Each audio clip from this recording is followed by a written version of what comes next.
Je vais donc vous présenter le programme scolaire pendant à peu près une vingtaine de minutes, mais vous avez aussi tout loisir de poser vos questions donc, au fur et à mesure sur le chat et nous vous répondrons sans problème.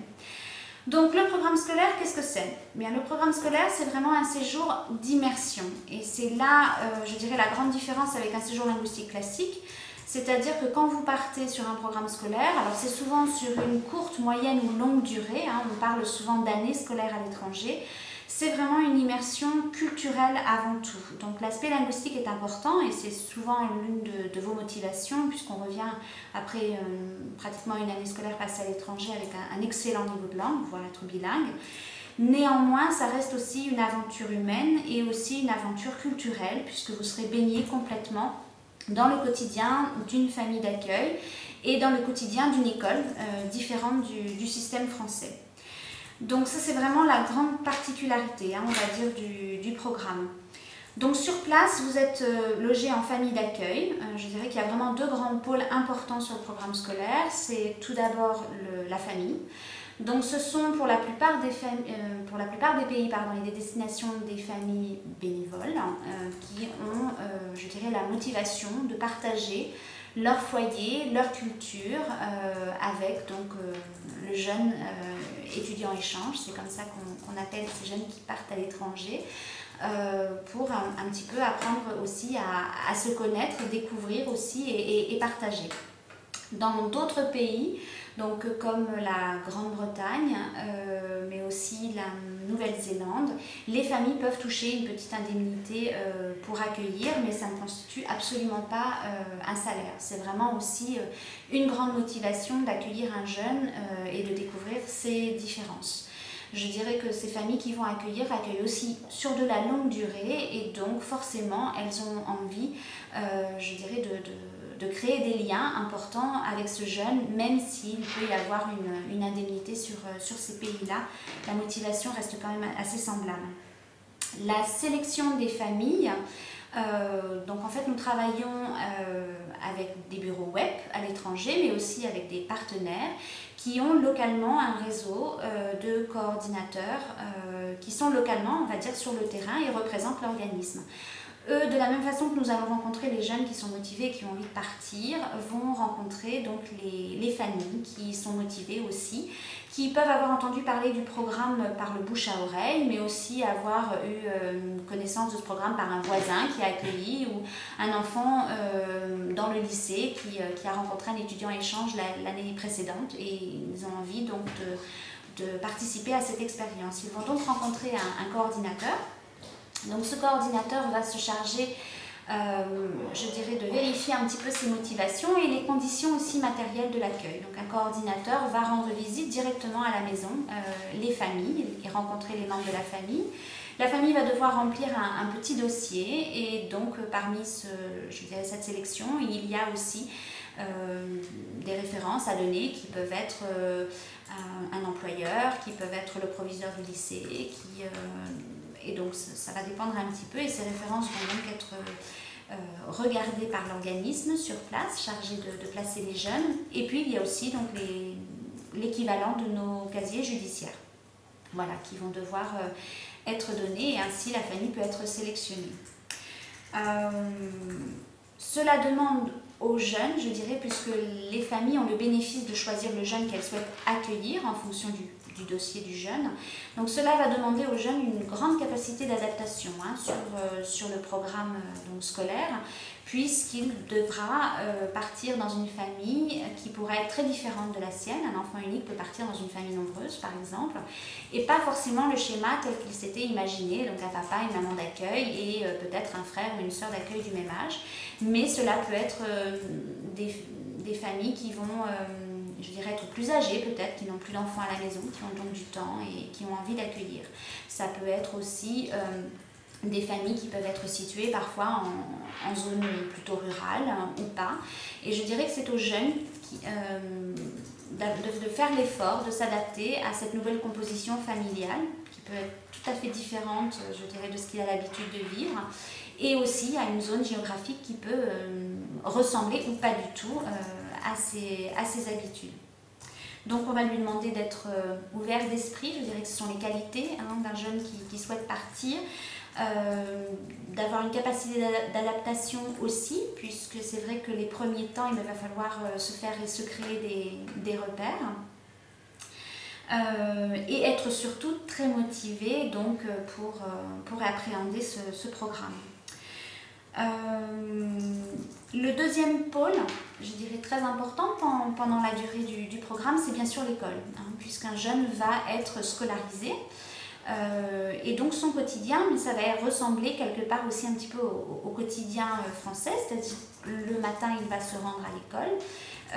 Donc les écoles vont également accepter le jeune sur dossier. Le coordinateur, après avoir placé le jeune dans une famille, va aussi procéder à l'inscription du jeune donc, dans l'école du district ou du secteur. Ce sont essentiellement des écoles publiques donc qui vont vous accueillir à l'étranger.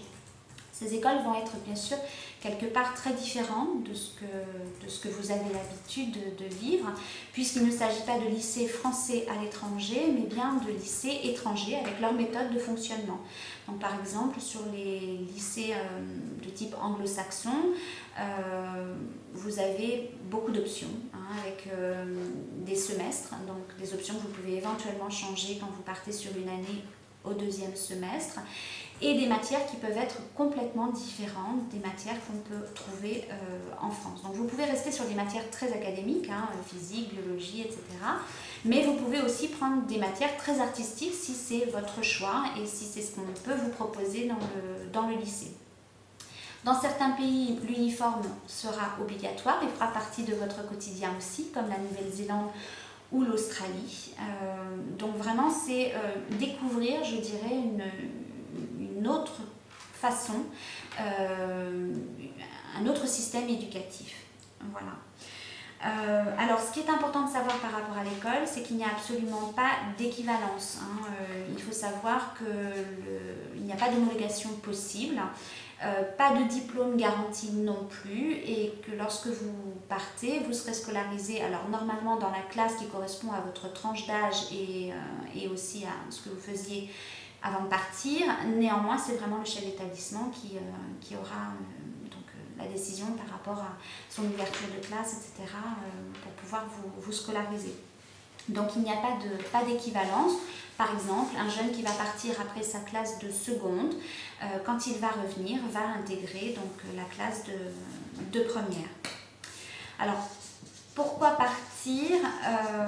Mais c'est vraiment le bénéfice du programme scolaire. Alors il est très personnel, c'est vraiment un enrichissement très important. C'est une ouverture, on l'a dit, sur une autre culture, donc savoir, je dirais, s'adapter à de nouveaux codes de communication, à une nouvelle langue aussi, bien entendu. Une meilleure connaissance de soi aussi parfois, ce qui veut dire que quand vous partez, parfois, on a besoin d'être loin des siens aussi pour comprendre qui on est et puis grandir. On a à gérer parfois des petites difficultés sur place et je dirais que c'est par ces étapes-là aussi qu'on arrive à gagner en maturité et qu'on ressort un petit peu grandi des petites épreuves qu'on peut avoir à l'arrivée. C'est aussi des liens, je dirais, avec des personnes du pays d'accueil qui vont être très importants et qui souvent restent toute sa vie. Et c'est vrai que c'est vraiment adopter un deuxième pays et presque une deuxième nationalité, entre guillemets, que de partir à l'étranger. Alors voilà, on grandit, on mûrit, c'est vraiment une ouverture sur le monde, des amitiés nouvelles. Et puis aussi peut-être pour plus tard, pour décider pour certains qui ne savent pas encore ce que vous voulez faire après le bac, eh bien de vos études ou de votre orientation.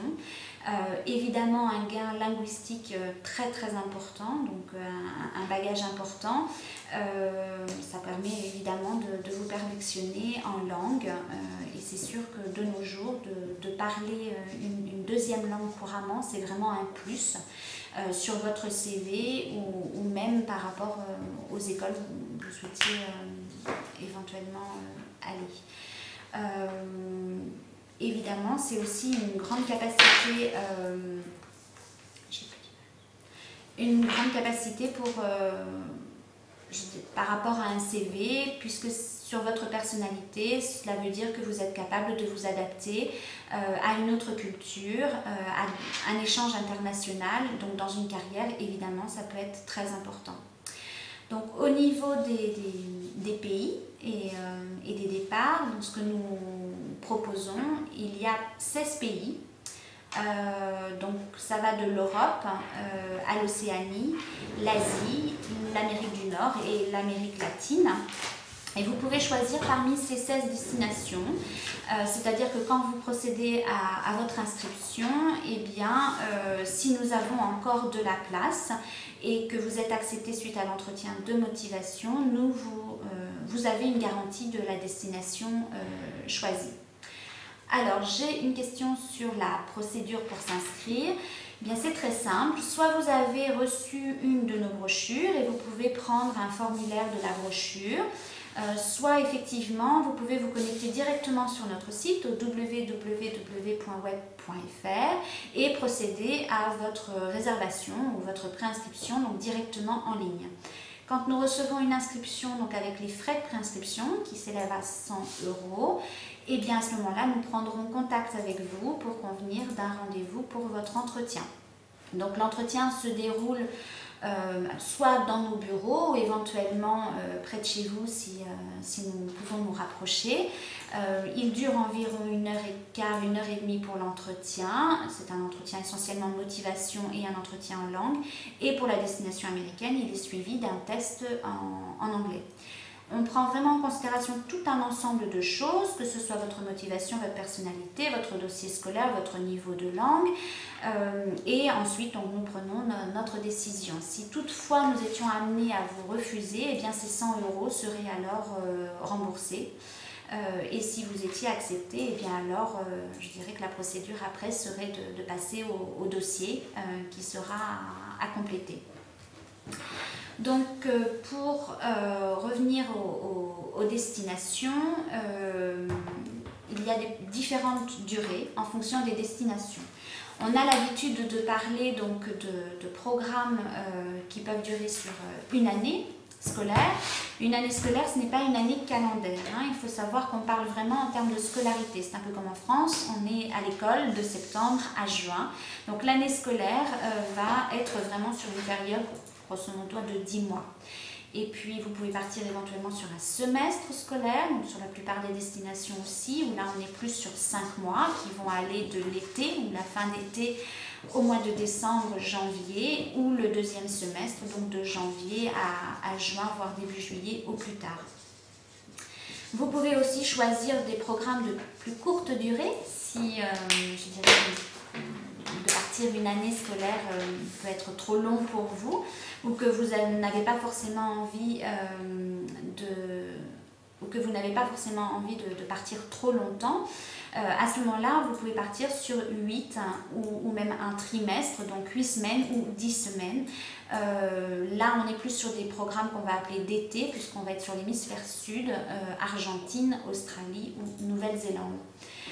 J'ai également une question, quand est-ce que je connais mon placement? Donc là, on va parler donc, des familles. Alors, le placement, en fonction des destinations, peut arriver, je dirais, de bonne heure, donc quelques semaines, quelques mois avant votre départ, mais il peut arriver aussi quelques jours avant votre départ. Alors, on sait que pour vous, ça peut être quelque chose d'un peu anxiogène, de ne pas savoir où vous allez partir, je dirais, et ne pas pouvoir avoir beaucoup de contact avec votre famille.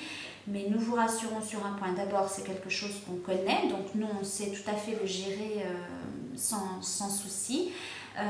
Et puis aussi, les liens, je dirais, se forment réellement à l'arrivée du jeune. Hein. Donc, c'est vrai que par expérience, ce n'est pas parce que vous avez eu votre placement 48 heures avant votre départ ou 2 mois avant votre départ que les choses vont se passer de meilleure ou de moins bonne façon. De plus, les familles d'accueil ne sont pas de moins bonnes familles parce que vous avez votre placement tard. Les familles peuvent se décider aussi tardivement, hein, de la même façon qu'on reçoit des jeunes parfois je dirais en fin d'inscription, hein, vers le mois de février, ce ne sont pas de moins bons jeunes que les jeunes que nous avons pu voir quelques mois auparavant en septembre. Et bien pour les familles, c'est pareil. Les familles qui peuvent demander à accueillir un jeune vers le mois de juin, juillet ne sont pas de moins bonnes familles que les familles qui, dès le mois de mars, avaient fait la demande pour être famille d'accueil. Voilà. Y a-t-il des enfants dans toute la famille? Donc je continue à répondre un petit peu aux questions. Non, pas forcément. Hein. Comme je l'ai dit tout à l'heure, les familles qui sont sélectionnées ne sont pas sélectionnées sur des critères de race, hein, ni même sur des critères de composition familiale. Donc c'est vraiment les familles comme on peut en avoir en France. Ça peut être des mamans seules avec des enfants, ça peut être aussi un couple plus jeune ou un couple plus âgé qui n'ont plus d'enfants à la maison. Ça peut être des familles recomposées, des familles nombreuses. Donc c'est vraiment le panel de familles qu'on peut trouver aussi en France. Donc la sélection ne se fait pas uniquement pour des familles qui auraient des enfants et ce ne serait pas très juste pour les familles qui n'en ont pas.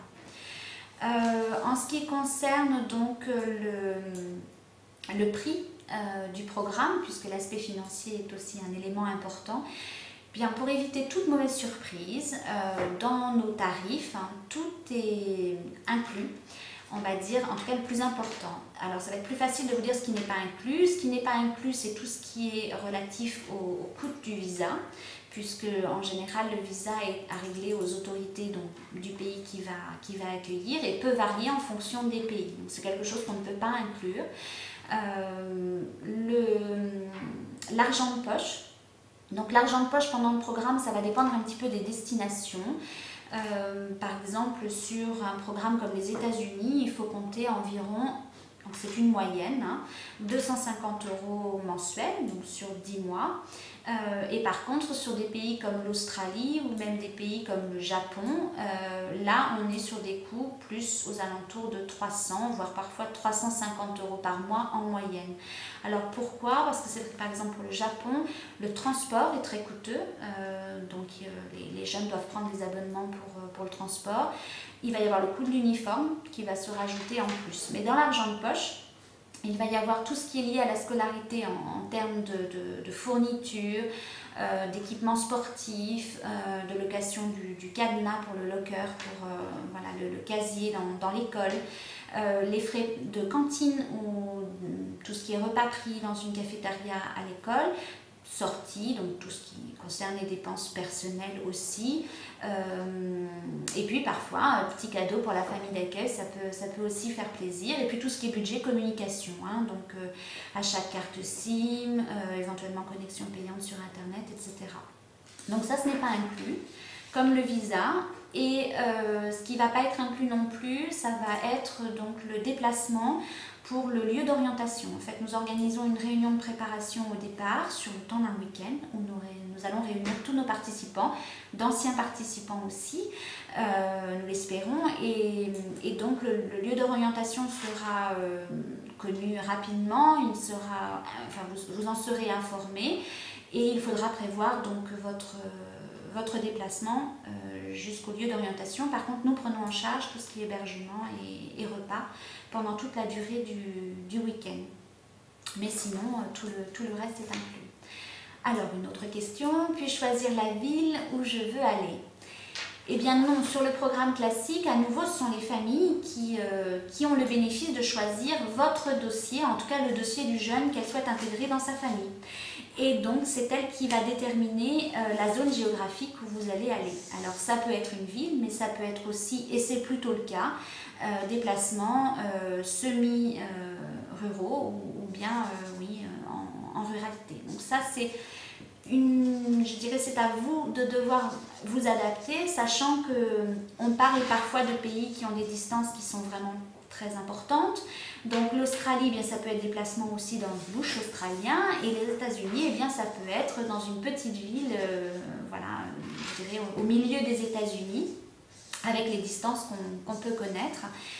Néanmoins, parfois, je dirais que d'être placé dans une petite ville, c'est l'avantage de pouvoir être reconnu rapidement et reconnu aussi rapidement dans l'école et donc de pouvoir s'intégrer parfois plus facilement que être parfois un peu plus anonyme dans des villes ou des très grandes villes. Voilà. Puis-je aller dans plusieurs pays la même année? Alors oui, justement, je voulais vous parler des autres programmes. Donc il y a le programme classique, hein, on va l'appeler comme ça, mais il y a aussi donc le programme académique. Alors ce programme académique, il a été créé et inventé par Webb. Et c'est un programme qui permet de faire 2 semestres en une année, donc 2 pays en une année. L'avantage, c'est effectivement de pouvoir maîtriser au retour 2 langues, d'avoir été baigné et d'avoir adopté 2 cultures, connu 2 familles d'accueil et 2 expériences différentes.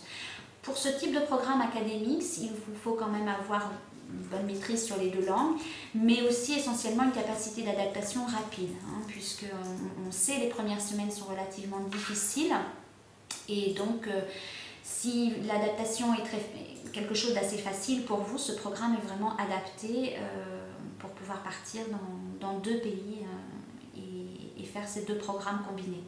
Il existe aussi d'autres programmes combinés, donc le programme scolaire sur un semestre en fonction de votre âge, hein, et de pouvoir partir après sur le 2e semestre sur des programmes différents, comme des programmes de volontariat, comme des programmes pour aller travailler à l'étranger, mais à nouveau en fonction des conditions d'âge. Il existe donc des programmes plus chantier nature, par exemple, hein, où tous nos programmes de bénévolat donc, peuvent être combinés au programme classique, programme scolaire. Et puis l'autre programme, qu'on appelle le programme Flex, donc ça c'est un programme qui peut être, si toutefois par exemple nos quotas étaient dépassés, vous n'avez plus de place sur le programme classique, hein, ça peut être aussi par rapport à votre âge, si vous n'êtes plus tout à fait en âge de partir aux États-Unis par exemple, le Canada peut devenir une possibilité. Donc en fonction, le programme Flex c'est un programme qui va vous permettre, je dirais, de partir dans une école que vous aurez peut-être choisie. Donc là, vous pourrez éventuellement choisir aussi votre destination ou la ville de votre choix. Ou éventuellement, si vous avez une matière, je ne sais pas, la biologie marine qui vous intéresse particulièrement, eh bien on sait que ce sera beaucoup plus facile de vous trouver une école et d'orienter votre demande alors sur un programme Flex en Australie, plutôt que le programme classique où là nous ne pouvons pas garantir cette matière.